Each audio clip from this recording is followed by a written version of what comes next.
Jaya TV நேயர்களுக்கு வணக்கம். இந்த புது வருஷத்தில் என் சமையல் அறையில் அப்படின்னு இந்த நிகழ்ச்சியில் உங்களை சந்திக்கிறதுல ரொம்ப சந்தோஷங்க, மிக்க மகிழ்ச்சி. இப்போ இதில் நான் விதவிதமாக நான் வீட்டில் என்ன செய்வேனோ அதெல்லாம் நேயர்களோட பகிர்ந்துக்கிற நிகழ்ச்சி தான் இது.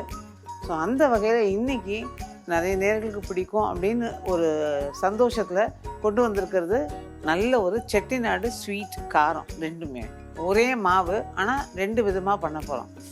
பால் பணியாரம், மசாலா சீயம், இதுதாங்க இது. இங்கே செட்டிநாடு பக்கம் எந்த கல்யாண வீட்டிலேருந்து எல்லாத்துக்கும் போனாலும் கட்டாயம் இந்த பால் பணியாரம் ஏதாவது ஒரு நாள் ஒரு அக்கேஷனுக்கு கட்டாயம் அது இருக்கும். இந்த மசாலா சீயம் பார்த்திங்கன்னா ஈவினிங் ஸ்நாக்காக அதை கொடுப்பாங்க. அதுக்கு தொட்டுக்க சட்னி வச்சு கொடுப்பாங்க, சில நேரம் பொடி வச்சு கொடுப்பாங்க. எப்படி இருந்தாலும் உடனே நல்ல ரெண்டுமே நல்ல ஹெல்த்தியாக டேஸ்டியான ஸ்நாக்கு. இது செய்யறதுக்கு என்னென்ன தேவைன்னு பார்க்கலாம். அதுக்கப்புறம் இது எப்படி பண்ணுறது. பால் பணியாரம் செய்ய தேவையான பொருட்கள்: பச்சரிசி 1 கப், உளுந்து 3/4 கப், சர்க்கரை ருசிக்கேற்ப, தேங்காய் பால் 1 கப், பாக்கெட் பால் 2 கப், உப்பு 1 சிட்டிகை, எண்ணெய் பொரிப்பதற்கு. மசாலா சீயம் செய்ய தேவையான பொருட்கள்: பச்சரிசி 1 கப், உளுந்து 3/4 கப், பொடியாக நறுக்கிய வெங்காயம் 3, பச்சை மிளகாய் 3, தேங்காய் துருவல் 1/2 கப், கொத்தமல்லி தழை பொடியாக நறுக்கியது சிறிதளவு, பொடியாக நறுக்கிய கருவேப்பிலை சிறிதளவு, கடுகு 1½ டீஸ்பூன், உளுந்து 2 டீஸ்பூன், உப்பு ருசிக்கேற்ப, எண்ணெய் பொரிப்பதற்கு. ஸோ இதுக்கு தேவையான பொருள்லாம் பார்த்தோம் இல்லையா. இப்போ இதில் கொடுத்துருக்குற அந்த அரிசியும் உளுந்தையும் நல்லா கழுவிடுங்க. கழுவிட்டு அதுக்கப்புறமா அதை நல்லா ஒரு மணி நேரம் ஊற வச்சுட்டு நல்லா நைஸாக அரைச்சிடணும். அரைச்சிட்டு மாவை அடியோடு அந்த தோண்டி எடுக்காமல் மாவெல்லாம் எடுத்ததுக்கப்புறமா நல்ல வெண்ணெய் மாதிரி அரைக்கணும். கொஞ்சம் கூட பருக்க இருக்கக்கூடாது. அது மாதிரி அரைச்சி எடுத்ததுக்கப்புறமா அடி மாவை மட்டும் விட்டுடுங்க. அடி மாவை எடுக்காமல் விடுங்க. ஏன்னா சில நேரம் அந்த குழவிக்குள்ளார மாவு நிற்கும், அதில் பருக்கையெல்லாம் இருக்கும். இது பயமுறுத்துறதுக்காக சொல்ல, இருந்தாலும் அது போடும்போது அந்த பருக்க இருந்தால் கொஞ்சம் வெடிக்கும். அதனால தான் நான் சொல்கிறது, மாவெல்லாம் எடுத்துகிட்டு அடி மாவு மட்டும் ஒரு டேபிள் ஸ்பூன் அளவுக்கு மாவு இருக்கும், அதை விட்டுடுங்க. அதனால் எடுத்ததுக்கு அப்புறமா அதை பகுதியாக பிரிச்சுப்போம். கொஞ்சம் இனிப்பும் கொஞ்சம் காரமும். அந்த இனிப்புங்கிறது தான் பால் பணியாரம். இதுக்கு பார்த்திங்கன்னு நினைக்கிறேன், நான் மாவை அரைச்சிட்டு எடுத்து இந்த மாதிரி வச்சுருக்கேன். இதுக்கு சர்க்கரை நான் 2 கப்பு பால் சொல்லியிருக்கோம் இல்லையா, 1 கப்பு தேங்காய் பால். அந்த 2 கப்பு பாலுக்கும் தேவையான சர்க்கரை அது போட்டு நல்லா, அதாவது சர்க்கரை சுருக்குன்னு தெரியணும் உங்களுக்கு. அந்த மாதிரி போட்டு நல்லா கரைச்சதுக்கப்புறமா கொஞ்சம் கை புழுக்க சூடாக இருக்கும்போது இந்த பொரிச்சு அதில் போட்டுட்டு லாஸ்ட்டில் தேங்காய் பால் ஊற்ற போகிறோம். இதில் ஏலக்காய் அந்த மாதிரி எந்த விஷயங்களும் கிடையாது. அந்த இதில் தேங்காய் பாலோட வாசம் இருக்கு இல்லையா, அதுதான் மெயின். பிரியப்பட்டவங்க ஏலக்காய் தூள் போட்டுக்கலாம். இப்போ மாவை வெறும்னே நம்ம பண்ணாமல் கொஞ்சமாக உப்பு, ஒரு சிட்டிகை, ஏன்னா மாவு சப்புன்னு இருக்கக்கூடாது இல்லையா, அதுக்கு ஒரு சிட்டிகை உப்பு இதை மட்டும் கலந்துட்டு இப்போ இதை நல்லா கலந்துடணும். இந்த பக்கம் பார்த்தீங்கன்னா எண்ணெய் காய வச்சுருக்கேன். இதில் 2 கப்பு பால் போட்டிருக்கேன். இந்த பாலுக்கு சர்க்கரை அளவுன்னு பார்த்தீங்கன்னா 1/2 கப்பு, நல்லா நிறக்க அளந்து 1/2 கப்பு இதில் போட்டிங்கன்னா சரியாக இருக்கும். தேங்காய் பால் ஊற்றும் போது சர்க்கரை இனிப்பு பத்திரன்னா இன்னும் கொஞ்சம் சேர்த்துக்கலாம். இந்த மாவு இந்த வடை மாவு மாதிரி இருக்கணும், அந்த பதத்தில் இருக்கணும். வடை மாவு மாதிரி அரைக்கும் போது இந்த மாதிரி இருந்தால் உங்களுக்கு நல்லா இருக்கும். இது ஆக்சுவலாக பால் பணியாரமும் சரி, மசாலா சீயமும் சரி, அப்படி கூடு மாதிரி வரணும்பாங்க, அப்படி சாஃப்டாக இதுவாக வரணும்பாங்க. அந்த மாதிரி நல்லா இருக்கணும். இது பால் ஒரு பக்கம் காயும் போது நம்ம கொஞ்சம் சர்க்கரை சேர்த்துக்கலாம். இந்த பக்கம் எண்ணெய் காஞ்சன்னு அதை பொரிச்சு எடுத்துடலாம். இதுக்கு ஒரு கிணத்துல தண்ணி வச்சுக்கிட்டு அந்த தண்ணியை வச்சு தொட்டு கிழிஞ்சுன்னு தான் டக்குன்னு உங்களுக்கு விழுந்து எடுக்க முடியும். இந்த பால் கொதிச்சாச்சு. இந்த பக்கம் எண்ணெய் காஞ்சிட்ருக்கு. நம்ம ஒரு 1/2 கப்பு அளவுக்கு அதில் சர்க்கரையை போட்டுடுவோம். இந்த கரண்டியால் நல்லா கலந்து விட்டுருங்க.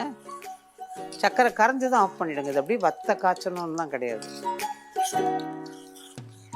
சர்க்கரை கரைஞ்சிருச்சு. அடுப்பு ஆஃப் பண்ணிட்டேன். இது பாட்டுக்கு ஒரு பக்கம் இருக்கட்டும். இந்த பக்கம் நம்ம இதை கிள்ளி விடலாம். ஃபஸ்ட்டு எண்ணெய் காஞ்சிருச்சான்னு பார்த்துடலாம். ஒரு சின்ன வில்லு எண்ணெய் காஞ்சாச்சு. ஆனால் அதை கிள்றது தான் இது கொஞ்சம் வேலைன்னு சொல்லலாம்.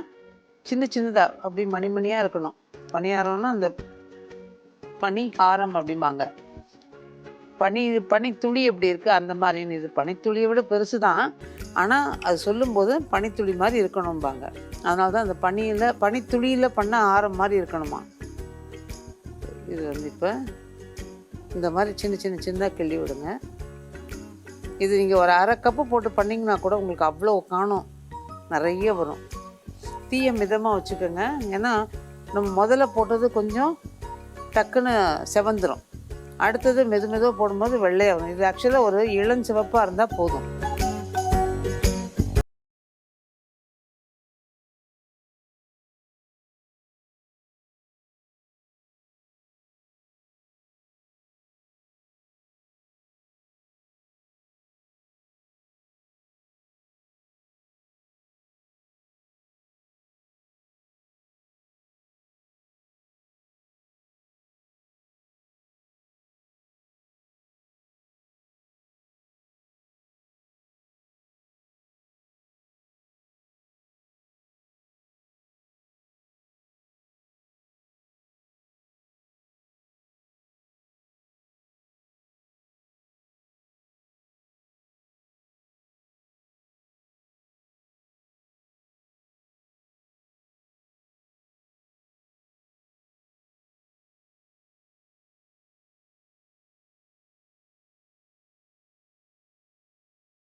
ரொம்ப சூடே இல்லாமல் போட்டிங்கன்னா இது ஊறாது, அதனால் கொஞ்சம் சூடு வேணும். அடுத்து தேங்காய் பால் ரெடியாக வச்சுக்கலாம். இந்த பொரிச்சு வச்சுருக்க பணியாரத்தை எல்லாம் இதில் அப்படியே போட்டுடலாம். அந்த சூடு இருந்துச்சுன்னா டக்குன்னு உங்களுக்கு ஊறும். மேலும் அடுத்து நம்ம தேங்காய் பால் ஊற்றும் போது கரெக்டாகிடும். போது நல்லா கலந்து விட்டுடலாம். இதை பரிமாறுறதும் எப்படின்னு பார்த்தீங்கன்னா, ஒரு கப்பில் கொஞ்சம் பால், இந்த பால் பணியாரம், அந்த பணியாரத்தையும் போட்டு ஒரு ஸ்பூன் போட்டு பரிமாறுவோம். அவ்வளோதான். இதில் ஏலக்காய் போடணும்னு விருப்பப்பட்டீங்கன்னா ஏலக்காய் போட்டுக்குங்க, அல்லது இப்படியே கொடுக்கலாம். இதில் வந்து தேங்காய் பாலையும் ஊற்றிடலாம். அவ்வளோதான். இது ஒரு 1/2 மணி நேரம் நம்ம ஊற விட்டு எடுத்தோம்னா நல்லாயிருக்கும். அதே மாதிரி இது போடும்போது நினைக்கிறேன், ஒரு ஈவினிங் டிஃபனுக்கு போடணும், இல்லை நைட் டின்னருக்கு யாருக்கா வரவங்களுக்கு கொடுக்கணும்னு பிரியப்பட்டிங்கன்னா இதை நல்லா அரைச்சி இதே மாதிரி சின்ன சின்னதாக கிள்ளி பொரித்து ஒரு ட்ரேயில் இதுலேயே அது ஓப்பனாக வச்சுக்கோங்க. மேலே ஒரு பேப்பரோ டவலோ போட்டு மூடி வைங்க, பாத்திரத்தில் போட்டு வைக்காதீங்க. இது நல்லா சின்ன சின்னதாக கிள்ளி பொரித்து எடுத்துட்டு அந்த மாதிரி, இல்லை அது ஒரு வடிகூடைன்னு சொல்லுவோம் இல்லையா, வடையெல்லாம் போடுற அந்த வடிகூடை, அதுலேயும் போட்டு வச்சாலும் சரி, போட்டுட்டு ஒரு பேப்பரை போட்டு மூடி வச்சுருங்க.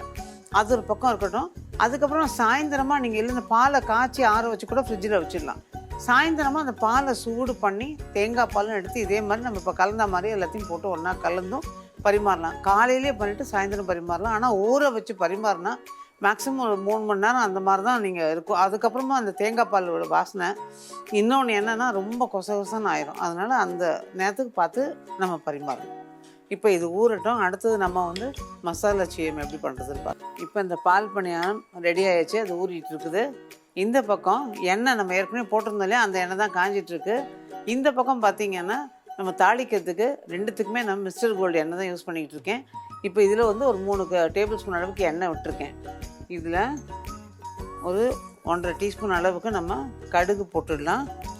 கடுகு நல்லா பொரியணுங்க. கடுகு பொரிஞ்சதுக்கப்புறம் தான் நம்ம மற்றது சேர்க்கணும்.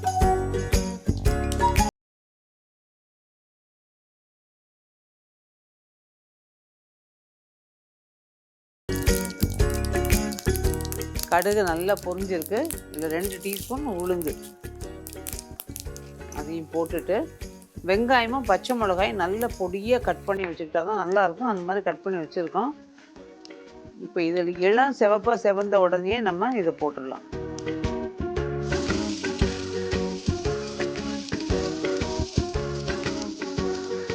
இதில் கருவேப்பிலை,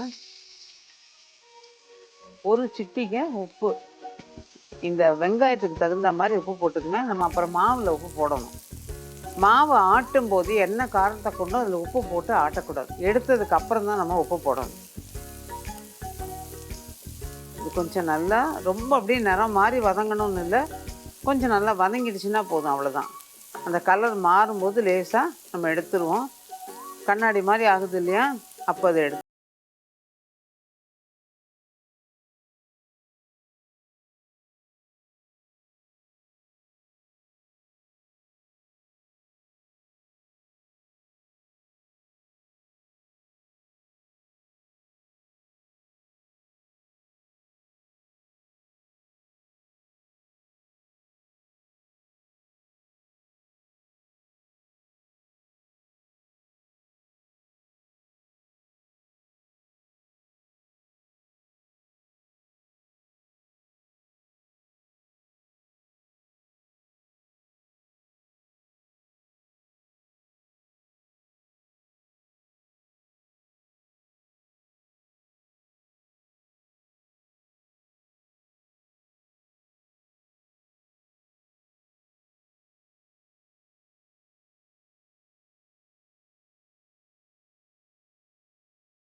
மாவை நல்லா பெரட்டி விட்டு இதை கலந்துடலாம்.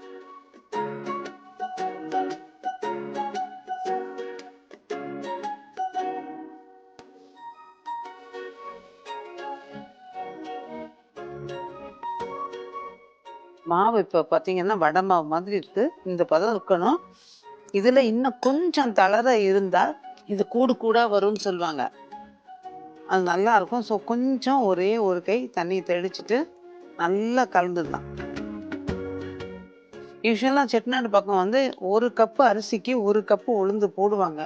இப்போ வர உளுந்தெல்லாம் நல்லா அப்படியே பொங்கி நிறைய மாவாகுதுங்கிறதுனால நான் உளுந்தோட அளவு கொஞ்சம் குறைச்சேன். 3/4 கப்பு போட்டேன். இதுவே வந்து உங்கள் உளுந்து கொஞ்சம் இதுவாக இருந்ததுன்னா நீங்கள் 1க்கு 1 கூட போட்டுக்கலாம், சரிக்கு சரி. ஆனால் குறிப்பாக மாவு அள்ளும் போது அடி மாவு மட்டும் விட்டுடுங்க. இப்போ இது நல்லா கலந்தாச்சு, அவ்வளோதான். இனி இதை கிள்ளி விட வேண்டியது தான். இப்போ மாவை கலந்தாச்சு, எண்ணெயும் காஞ்சிருக்கு. இப்போ தண்ணி தொட்டுக்கிட்டு அதே மாதிரி தான், ஆனால் கொஞ்சம் பெருசாக, அவ்வளோ சின்னதாக இல்லாமல் இது கொஞ்சம் போண்டா சைஸில் நம்ம போட போகிறோம்.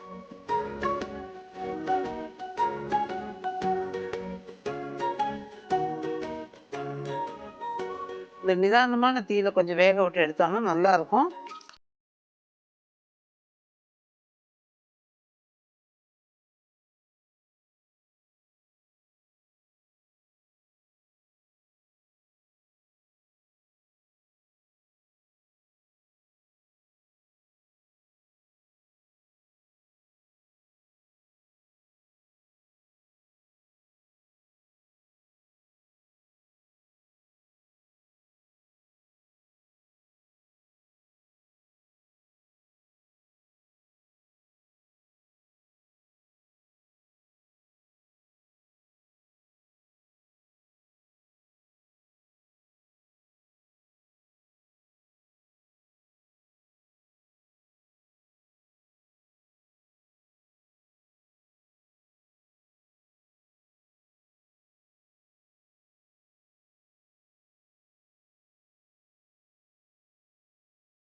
தொகையில் ஒன்று கொடுப்பாங்க. வெள்ளை பணியாரத்துக்கும் ஒரு தொகையில் உண்டு, இதுக்கும் இந்த தொகையில் உண்டு. வெள்ளை பணியாரத்துக்கு செய்யும்போது அதை ஒரு தடவை செஞ்சு காமிக்கிறேன். அதே சமயம் இப்போ அப்படி சொன்னால் உங்களுக்கு சட்னி ஈஸியாக நல்லாயிருக்கும். ஒரு 2 வெங்காயம், பெரிய வெங்காயமும் ஒன்று 2 வெங்காயம் எடுத்துக்கணும். நீங்கள் சின்னதாக கட் பண்ணணும் இல்லை, ஏன்னா அரைக்க போகிறது தான். அதனால் சாதாரணமாக எப்படி வேணால் பெருசு பெருசாக கட் பண்ணிடலாம். கட் பண்ணிட்டு அதோடு கூட ஒரு 8லேருந்து 10 காஞ்ச மிளகா, அந்த அளவு இதுக்கு கட்டாயம் வேணும். அதுக்கப்புறமா அதோட கூட ஒரு சின்ன தக்காளி இருந்தால் 1, பெரிய தக்காளி இருந்தால் பாதி, அவ்வளோதான். நல்ல ஒரு இந்த இறந்த பழம் அளவு புளி, உப்பு, இதை மட்டும் சேர்த்துக்கணும். எல்லாத்தையும் ஒன்றா நல்லா மிக்சியில் நல்லா வெண்ணெய் மாதிரி நைஸாக அரைச்சிடணும். அரைச்சிட்டு கடுகு உளுந்து தாளிச்சிட்டு அதுக்கப்புறம் கருவேப்பிலையை அந்த சட்னி மேலேயே போட்டு ஒரு கிண்ணத்தில் ரெடியாக வச்சுக்கணும். எண்ணெய் நிறைய ஊற்றி கடுகு உளுந்து தாளிச்சிட்டு அந்த சட்னி மேலேயே ஊற்றி டக்குன்னு ஒரு மூடி போட்டு மூடிடணும். அது நம்ம அடுப்பில் ஏற்றுற வேலையெல்லாம் கிடையாது. ஒரு இதை போட்டு மூடியை போட்டு மூடிடணும். ஏன்னா அந்த தாளித்த வாசனை அதுக்குள்ளேயே அமுங்கிடும். அதுக்கப்புறம் அதை நல்லா கலந்துட்டு இந்த இது மசால் சிஎம், பால் பணியாரம், இட்லி எதோட வேணால் அதை நல்லா பரிமாறலாம். ரொம்பவே நல்லாயிருக்கும். பாருங்கள், இது ரெடி ஆகிடுச்சு. இதை முதல்ல எடுத்துட்டு இந்த அளவுக்கு செவந்ததுன்னா நல்லா. யூஸ்வலாக போண்டா செவக்கும் இல்லையா, அந்த அளவுக்கு இருந்தால் போதும். ஆனால் இது ரொம்ப பெருசு பெருசாக போட மாட்டோம். யூஸ்வலாக சின்ன சின்னதாக தான் போடுவோம். போண்டா விட சின்னதாக இருக்கும், அவ்வளோதான்.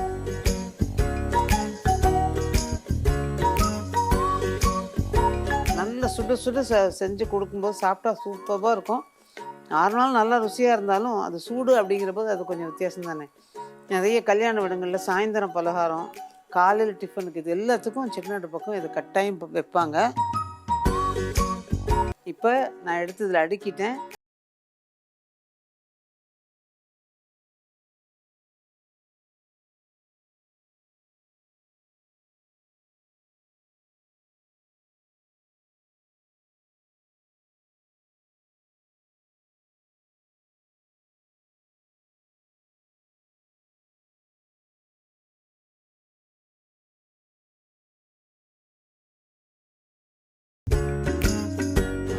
இப்போ இந்த மாதிரி ஒரு பவுல், அதில் நம்ம இந்த பால் பணியாரம் எடுத்துடலாம். யூஸ்வலாக அந்த பால் பணியாரம் நிறைய பேர் பார்த்திங்கன்னா பொரிச்சு எடுத்த உடனே வெந்நீரில் போடுவாங்க. கொஞ்சம் சீரியஸாக சூடாக வச்சுக்கிட்டு தண்ணியை அதில் போட்டு புழிஞ்சு எடுத்து அதுக்கப்புறமா பால் அதில் போடுறது உண்டு. பட் என்னை பொறுத்த மட்டும் எனக்கு என்னமோ அது சின்னதாக ஒன்று, அது ஒரு இஷ்டம் இல்லை. என்னென்னா அது கொஞ்சம் அந்த ருசியை மாற்றிடுமோ அப்படின்னு. ஏன்னா இது பால்லேயே ஊறுற போது அந்த பாலோட டேஸ்ட் எல்லாத்தையும் எடுத்துக்கும் இல்லையா. அது நல்லா புழிஞ்சு எடுத்து அந்த எண்ணெய் எடுக்கணும்னு எடுத்துகிட்டு அதுக்கப்புறம் போடுவாங்க. பட் இந்த மாதிரி போடும்போது கிடைக்கிற ருசி அதில் கிடைக்கிறதில்ல அப்படின்னு